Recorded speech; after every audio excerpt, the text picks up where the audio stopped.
दोस्तों, हम आपके लिए लेके आ रहे हैं कक्षा 11 केमिस्ट्री चैप्टर नंबर 1। इसमें हम आपको बताएंगे प्रतिशत संगठन।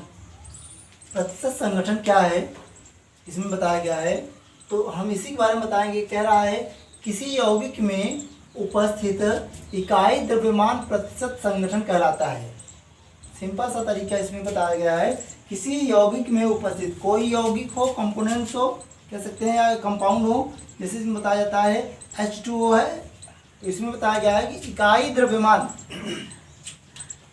द्रव्यमान ये है आपका कहने का मतलब इकाई द्रव्यमान, इसमें से पूरे का में से चाहे इसका इकाई मतलब एक इकाई द्रव्यमान प्रतिशत संगठन कहलाता है। इसमें संगठन के बारे में बताया जा रहा है। तो क्या प्रतिशत संगठन का जो फॉर्मूला होता है वो फॉर्मूला क्या है?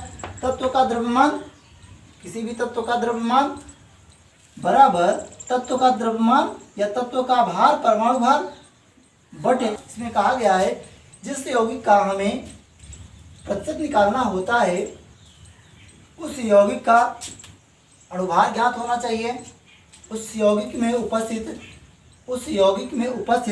उस तत्व का भार ज्ञात होना चाहिए। तो दोस्तों, हम यहाँ पे इसको न्यूमेरिकल के आधार पे हम करके दिखाते हैं आपको। दोस्तों, हम यहाँ पे एग्जाम्पल के माध्यम से यहाँ पे हम तत्वों का प्रतिशत निकालना सीखेंगे।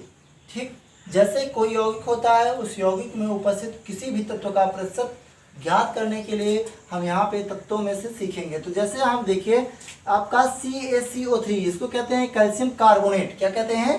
Calcium carbonate. तो कैल्शियम कार्बोनेट एक कंपाउंड है, अर्थात एक यौगिक है कह सकते हैं। अब इस यौगिक में बताया जाता है कि कैल्शियम तत्व का प्रतिशत द्रव्यमान निकालिए, अर्थात कैल्शियम तत्व का प्रतिशत द्रव्यमान निकालना है आपको।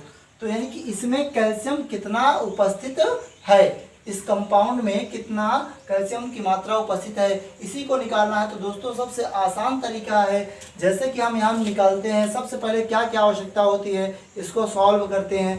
दोस्तों, जैसे यहाँ बताया गया कि हमें क्या पता होना चाहिए, सबसे पहले फार्मूला क्या होता है यहाँ पे, तत्व की प्रतिशतता बराबर तत्व का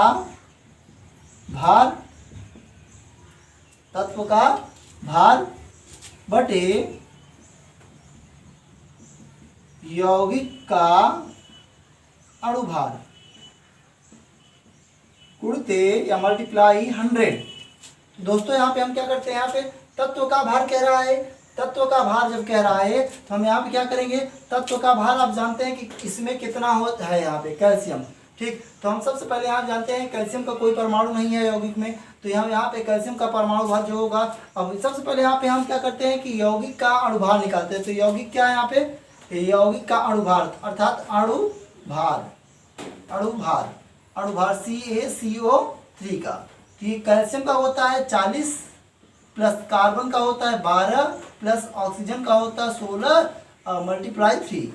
दोस्तों, ये 40 प्लस 12 प्लस 16 48, ठीक 48। तो हम क्या हो जाएगा यहाँ पे 8 2 10, 4 1 5, 5 4 9 1 10। तो दोस्तों कितना आया यहाँ पे 100 आया। कितना आया 100। तो हम यहाँ पे देखेंगे, यहाँ पे हम दोस्तों देखेंगे कि इस यौगिक में कैल्शियम की मात्रा कितनी है। ये पूरे यौगिक का अणुभार है, यौगिक का अणुभार है। तो यहाँ अगर हम ग्राम से व्यक्त करेंगे तो 100 ग्राम हो जाएगा। ठीक, तो कहने का मतलब है यहाँ पे कि ये आपका कितना है 100। अब हम यहाँ पे किस तत्व की प्रतिशतता की बात कर रहे हैं, यहाँ पे कैल्शियम की। तो हम लिखेंगे यहाँ पे लिखेंगे कैल्शियम तत्व की प्रतिशतता बराबर तत्व का भार। तो कैल्शियम हो जाएगा कैल्शियम का भार बटे यौगिक का भार अब मल्टीप्लाई 100। तो ये दोस्तों क्या हो जाएगा, कैल्शियम का भार कितना होता है दोस्तों 40 परमाणु भार। ठीक, कैल्शियम का भार कितना होगा 40। क्या कैल्शियम का अणुभार या परमाणु भार जो भी कहें, अणुभार कहें, तो 40। अब 40 क्या है, 40 बटे क्या है यौगिक का भार। तो यौगिक का भार हमने कितना निकाला 100 अब मल्टीप्लाई 100। तो दोस्तों हम यहाँ पे इसको सॉल्व करते हैं तो ये 100 से 100 क्या हो जाएगा, कट जाएगा। तो दोस्तों कैंसिल हो गया। अब कितना बचा, 40। तो ये आपका कितना हो गया, 40 आया। तो कहने का मतलब यहाँ पे इस कंपाउंड में यानी कि जैसे यहाँ पे है कैल्शियम कार्बोनेट में, संगमरमर में कैल्शियम की मात्रा 40% है, अर्थात हम इसको अगर परसेंटेज से व्यक्त करते हैं तो ये 40% क्या है, कैल्शियम की मात्रा है। तो ठीक दोस्तों, इसी तरीके से हम विभिन्न तत्वों का हम यहाँ पे क्या कर सकते हैं, प्रतिशतता ज्ञात कर सकते हैं। इसको हाँ चलो चलो चलो चलो हाँ। दोस्तों हम सेकेंड वाले एग्जांपल से या दूसरे वाले एग्जांपल से हम यहाँ पे समझेंगे प्रत्येक तत्वों का प्रतिशत द्रव्यमान निकालना। तो जैसे हम यहाँ पे H2O एक कंपाउंड है, एक यौगिक है, हम यहाँ पे समझेंगे कि H2O में प्रत्येक तत्व का प्रतिशत द्रव्यमान ज्ञात करना सेकेंड एग्जांपल से। तो हम जैसे यहाँ पे हम बताया आपको फॉर्मूला क्या है, तत्व की प्रतिशतता बराबर तत्व का भार बटे यौगिक का भार या यौगिक का अणु भार इंटू 100। तो हम यहाँ पे समझेंगे कि सबसे पहले हम क्या निकालते हैं, यौगिक का अणु भार या यौगिक का भार। लिखेंगे यहाँ पे यौगिक, अर्थात यहाँ लिखेंगे यौगिक का अणु भार, H2O का अणु भार।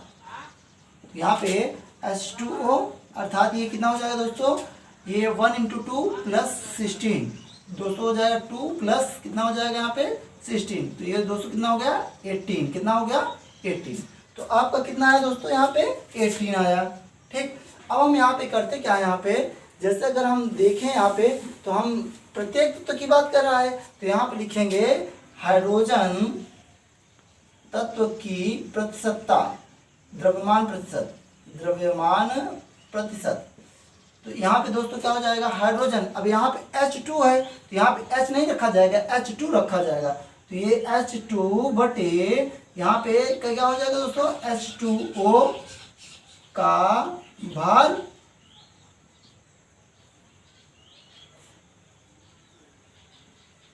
इंटू 100। तो दोस्तों जैसा हमने बताया आपको कि H2 का भार, तो ये क्या हो जाएगा दोस्तों, ये 1 × 2 बटे ये कितना है दोस्तों 18, कितना आया 18 इंटू 100।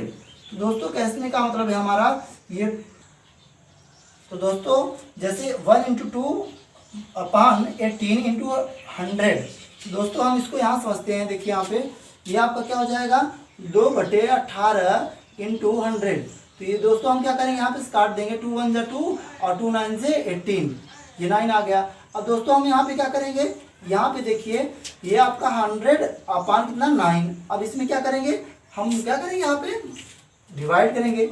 जब डिवाइड करेंगे तो ये क्या हो जाएगा 1 बार जाएगा, ठीक, उसके बाद 1 बचेगा, फिर आएगा वहाँ पे, तो ये क्या हो जाएगा फिर 10 हुआ यहाँ पे, फिर उसके बाद 1 बार जाएगा। तो इस तरीके से दशमलव लगा करके हम क्या करेंगे यहाँ पे, अब एक फिर गया यहाँ पे, जब एक गया तो फिर दशमलव लगाएंगे 10 होगा, फिर वही एक आएगा। कहने का मतलब है दोस्तों यहाँ पे जो इसकी प्रतिशतता आया है हाइड्रोजन की, वो प्रतिशत कितनी है यहाँ पे, एक आता चला जाएगा दोस्तों। इस तरीके से ये है 11.111%। ये क्या है दोस्तों, यहाँ पे किसकी प्रतिशतता ये दी गई है, ये हाइड्रोजन की प्रतिशतता दी गई है। ठीक इसी तरीके से हम दोस्तों यहाँ पर किसकी देखते हैं, ऑक्सीजन की के बारे में देखते हैं दोस्तों। यहाँ पे ऑक्सीजन के बारे में देखते हैं, तो ये क्या है दोस्तों, ऑक्सीजन की प्रतिशतता, ऑक्सीजन की प्रतिशतता या ऑक्सीजन की प्रतिशतता, ठीक, और इक्वल हम यहाँ क्या करेंगे, ओ है, ओ लिखा हुआ है ऑक्सीजन, और यहाँ पे क्या होगा यौगिक, क्या यौगिक है उसका अणुभार इंटू 100। तो ये दोस्तों क्या हो जाएगा यहाँ पे 16 इसका होगा, अपान अणुभार कितना है 18 और मल्टीप्लाई कितना 100। तो ये क्या दोस्तों क्या हो जाएगा, उसको हम क्या करेंगे सॉल्ट करते हैं, छोटा करते हैं। तो ये छोटा करने पे क्या होगा, हो जाएगा दोस्तों यहाँ पे अगर देखा जाए तो ये पहले 2 से करते हैं डिवाइड, तो ये 8 हो जाएगा, ये कितना हो जाएगा 9 हो जाएगा। अब इस तरीके से दोस्तों यहाँ पे क्या हो गया, ये 8 इस तरीके से दोस्तों यहाँ पे 8 × 100/9 ये हो गया। तो दोस्तों यहाँ पे देखिए 8 × 100/9 ये आया आपका आंसर। अब ये इसको हम क्या करेंगे, सॉल्व करेंगे। तो ये आपका क्या हो गया, 800 हो गया, 800 बाई कितना यहाँ पे 9। अब हम दोस्तों क्या करेंगे यहाँ पे, अब हम इससे डिवाइड करेंगे तो 9 का टेबल पढ़ेंगे तो 9 7 बार जाएगा क्या, शायद 7 बार जाएगा, 8 बार जाएगा दोस्तों, 8। तो 8 बार गया तो यहाँ पे एक बार 8 गया तो यहाँ पे कितना बचा आपका, 8 बार गया तो ये बचेगा 8, फिर 80 हो जाएगा, फिर 8 बार जाएगा। अब दोस्तों ये 8 बार गया तो ये अब कितना जाएगा, यहाँ पे बचेगा लगभग 2। लगभग कहने का मतलब है कि 8 के बाद अगर नहीं है इसको कंफर्म है तो आप ऐसे करिए, देखिए 9 का टेबल पड़े 9 8 72, 8 बचा, फिर 80 हुआ, 9 8 72, फिर 8 बचा, फिर दशमलव लगाया, फिर 80 जाएगा, 9 8 72, फिर उसके बाद बचेगा, फिर वही कहने का मतलब है यहाँ पे दोस्तों कि 88.88, 88.88 आया।